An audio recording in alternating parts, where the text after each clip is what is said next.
Welcome back to Triple Threat Podcast. My name is William Zell, and today we are continuing our prediction series with the AFC South. We did the AFC West last time, we're the AFC South today because the Houston Texans and Chiefs are playing today. Football is back, and I am so excited for that game. Gotta get that out there now. I have the Chiefs winning that game. Just gotta get that out there. If I'm wrong, I'm wrong. If I'm right, I'm right. We'll see after the game. So let's start off our division with the Jacksonville Jaguars. The Jaguars, 2-12. I'm gonna sugarcoat this one. I'm not gonna sugarcoat many predictions, but I will the Jaguars because I had them at 4-12. I had to get some other teams just to make the predictions a little more balanced, make them more accurate, and make them more, hopefully, I think correct. I think Jaguars are still 4-12 and 2-4, not the biggest difference in the world. So, sorry, Jaguars fans. But let's get into your rush because that's really what we're here for.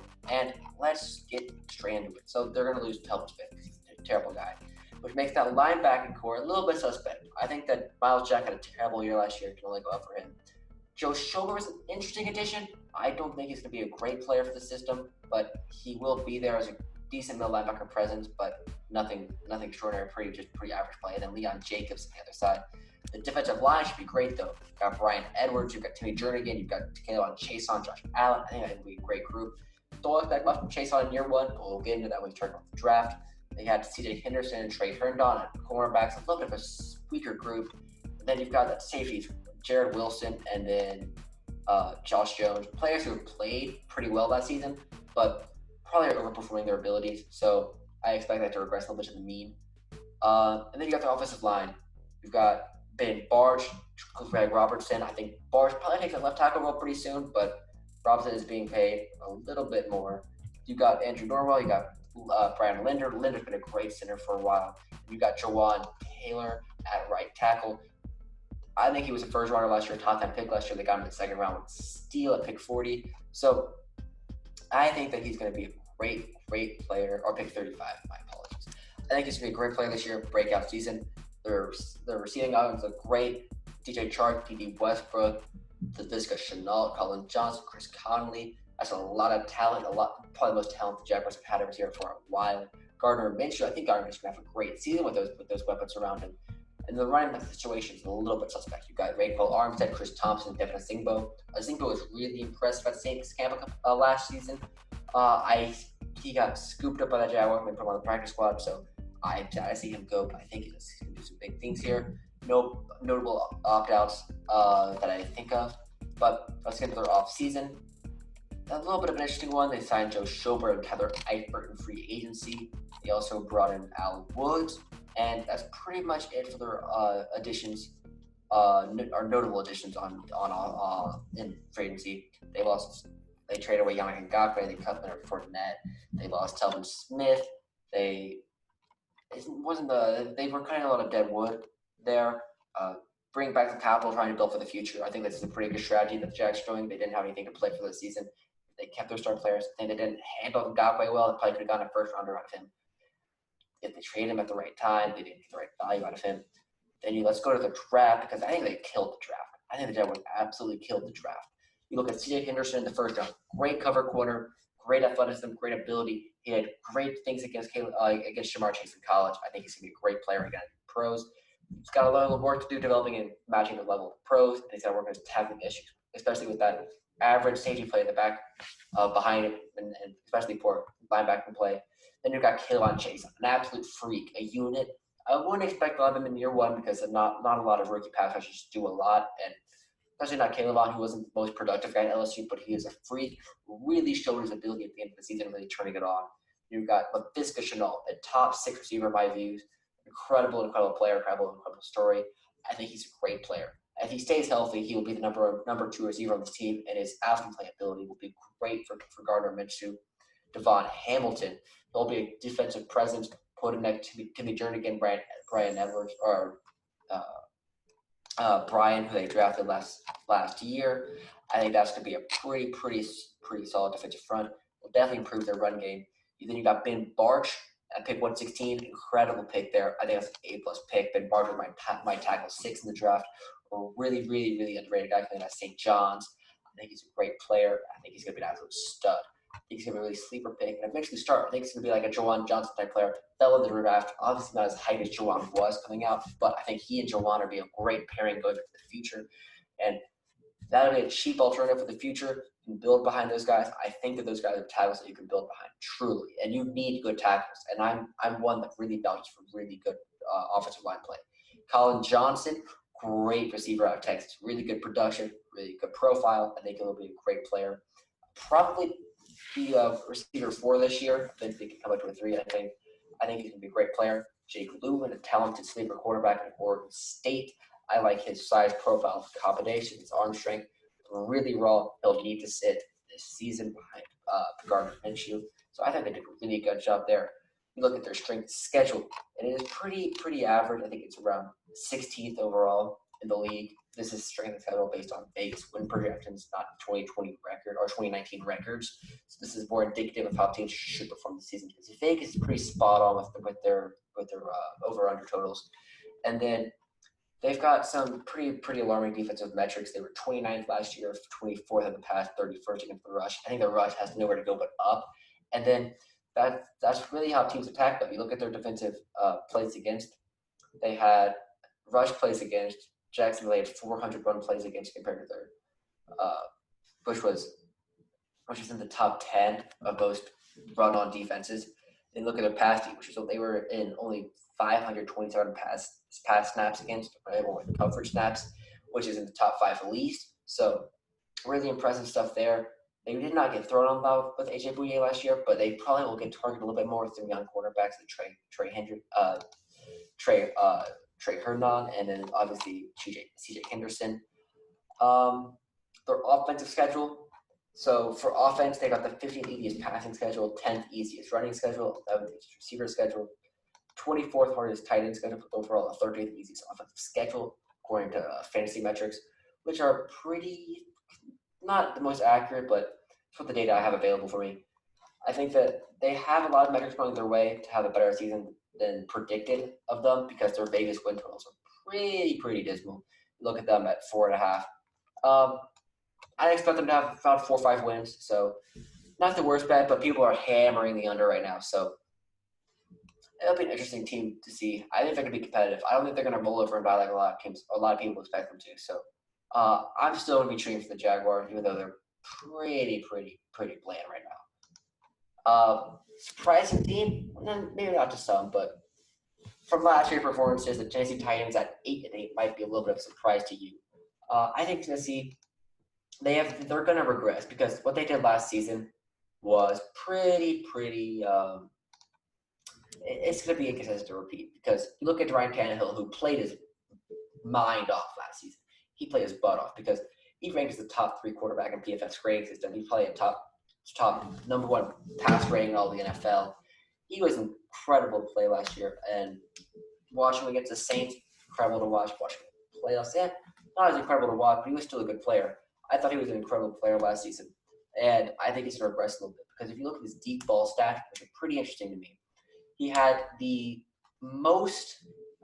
least accurate amount of. So for every deep ball he threw, he had the lowest percent of catchable balls, which means for every a catchable deep ball just means was this receiver able to catch it.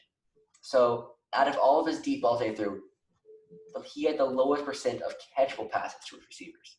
But every single pass that was catchable was caught, which is a testament to his touch, but not to his accuracy. And that number is going to have to regress with guys like A.J. Brown being a little bit more targeted this year because he's a great player. I think he's going to be a great player again this season. Probably a top 15 receiver again. You've got Corey Davis, probably isn't going to stay around much longer than this year. And then you've got Adam Humphries at the slot. Look at the defensive line, which is stacked. Simmons, Landry, Clowney. Great group right there. They got a great linebacking core, Jaylen Brown, Sean Evans. I'd rather see them keep Jarrell Casey because their run defense needs some help. You look at the division, you got Jonathan Taylor, you got David Johnson. But they've got a pretty all-right run schedule. So they lose Logan Ryan, but they're going to replace him with Christian Fulton, which I'll talk to in the draft. Butler and Adore Jackson are pretty solid. Kevin Byard's a good safety. Their defense should be fine again. It'll be like top 15, top 10 group maybe. Offensive line, Lawan Saffola sure up the left. Their right's a little questionable, Ryan Kelly or their rookie. is going to start, and then Ben Jones is going to slot center for his entire career. Probably a little bit worried is Nate Davis, but I got a little bit of opposition when we talk about the draft. So let's get into their offseason a little bit here. A little bit of an interesting offseason here for the Titans. So they lost Cam Wake, they lost Donnie Walker, they lost Logan Ryan, they lost Ryan Suckup. Bring in Steven Gostkowski. I think that's going to be a big addition because he is a much better player than Suckup is. And they were terrible at field goals. The worst field goal left in the league last season. They also lost Wesley Woodyard, who's a pretty solid player. So I think that by getting in a player like Gostkowski, that's really going to help them because they need that. They needed a solid kicker last year. They probably could have had 10, 11 wins if they had a good kicker. Vic Beasley, a decent addition, the defensive line, talented player, but has not reached up to that Super Bowl season they had at the Falcons 16-17. Been pretty average after that, so I wouldn't expect them to be too much, but maybe you play alongside Clowney, and besides they're really good player in Harold Landry. I think that they'll have a pretty solid, probably better year than he did last year, but I wouldn't expect too much out of him. And then they re-upped Tannehill. They lost Tajay Sharp, Mariota, Jack Conklin to Cleveland. That's going to be a big loss in their offensive line. That's why in the draft, they replaced him in the first round. A lot of it is a stretch, if I'm being completely honest, with Isaiah Wilson. What I would do is I probably would move either him or Kelly to right guard. Probably Wilson right now because he's a 6'5", huge guy. He'll probably be great in the run game out of the guard spot, but not ready to play tackle. Wasn't ready to play tackle at college. What did not perform to the level Andrew Thomas did, but he's a physical player. He's probably like a Mekhi Becton, more mold than player, but Becton definitely had more production in college. But if you told me that they flipped places, Isaiah Wilson and their second round pick Chris Fulton, they're probably both be solid picks. Both are probably a B value each. But the fact they took Wilson the first round really is that they reached for a need. He was let me look where I had him on my big board for tackles. I had him at tackle right behind Matt Peart at tackle. I have him at tackle 10. So getting that tackle 5 or really, really big stretch, or tackle 6 actually. Big stretch for me. Did not like that pick at all. Chris Fulton will be a great player, immediate contributor on their defense. I think he's going to be a great player. He was a great player at LSU. A little bit of injury concern last season, limited his production a little bit. But if you look at his 2018 tape, incredible player. Should have been a first rounder, in my opinion. Darrington Evans out of App State, great change of pace running back. I think he'll really benefit from the rushing schedule because they've got the 4th easiest rushing schedule. And I think that'll really help him and Derrick Henry. Derrick Henry should have a monster year again. Look at their overall schedule difficulty, 2nd easiest in the league, only behind a fellow division rival, Indianapolis Colts. And I think they got Cole McDonald, which is a wild card in the 7th round. Don't know what you're going to get out of him. So, interesting draft. 2 good players, in my opinion, that should help immediately. Isaiah Wilson, don't know how they'll use him. And then McDonald is just a flyer. So, interesting to see there by them. But I think Tannehill has to regress. I think the defense, although if you look at their metrics, played 14th best overall, and they were 7th. No, they were actually 18th best overall, 22nd in the pass D, 11th in rush D. Rushy should go down with Gerald Casey. Pass D should stay probably around the same, maybe improve a little bit. But defense underperformed a little bit last year from what their talent on the roster has. But I like this roster a lot. It's pretty complete, and they'll definitely be in the running to compete for a spot. I think they'll be in the running for the wild card spot. If I don't give it to the team ahead of them, I definitely would have given it to Tennessee or Denver because they probably have the better rosters right now. But moving on to my second place team in the AFC South, the Houston Texans at 9-7. And before I rip into their roster, I'm going to say I made this pick because of one player, Deshaun Watson. And this is because of the Seattle Seahawks. I've always been low on the Seattle Seahawks because I look at the roster and they're like, this team cannot compete in their division, or this team can't compete in the NFC. And then I go, Russell's a pretty good quarterback. They'll go like 8-8, 9-7. And then they play like 11-5, 10-6, 12-4. Don't get me wrong, because Russell Wilson will always win one-score games no matter where you put him. And you look at those one-score games, they're like, oh, they won 6-1 one-score games last year. They should probably go down to 4-2, 3-3. No, they didn't. They stayed at 6-1. Or last year they were 9-2. So Russell Wilson will always play with like magic. And Deshaun Watson has that same magic. He has that same magic that Mahomes and Wilson have. The only three players in the league that can really make a play out of anything and will pull a team out of any situation. And you can count on them. You're down 20 points.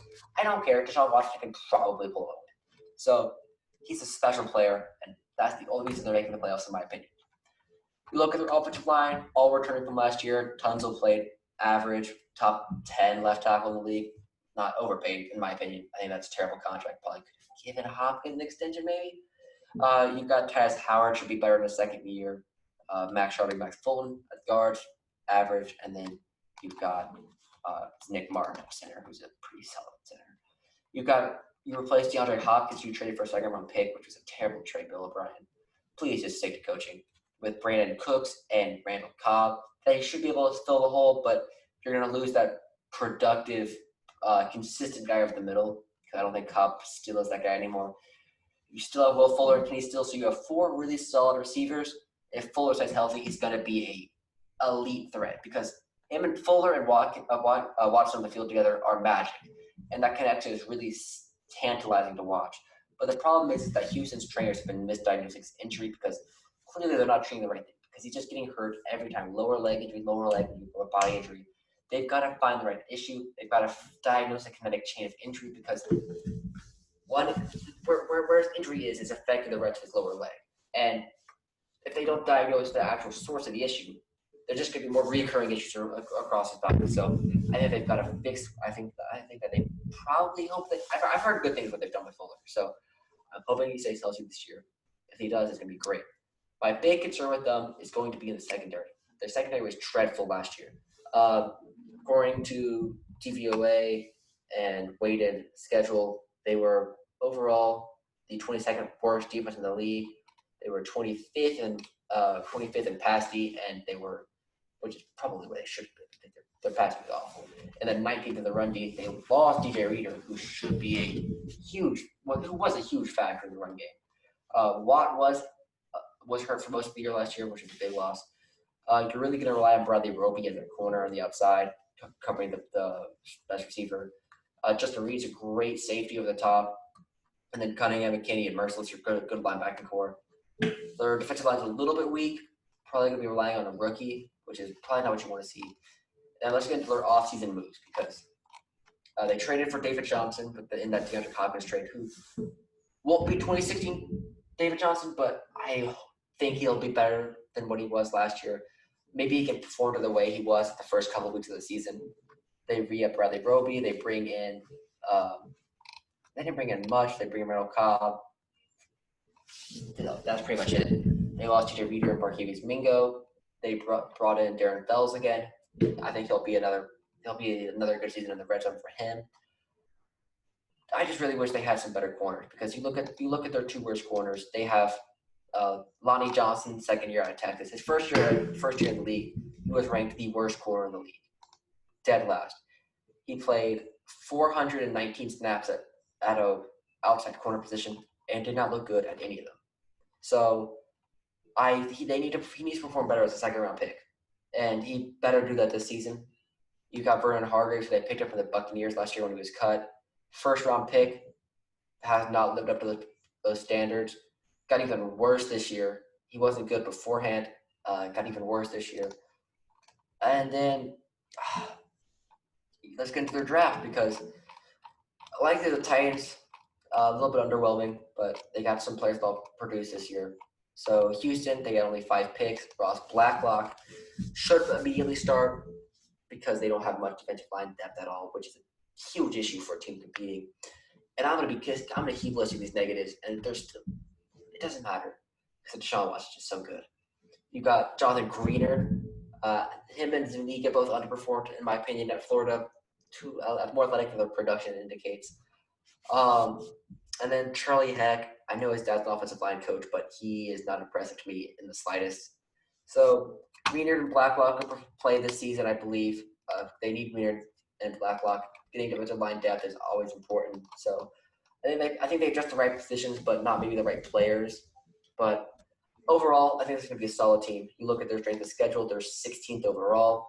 You look at their offensive strength of schedule; it doesn't get much better overall on offensive strength of schedule. They are 26th, so the metrics don't line up for them at all. But so let's look at their a little indication of their offensive line strength because they got all returning starters last season, so we can look at their success rate over average.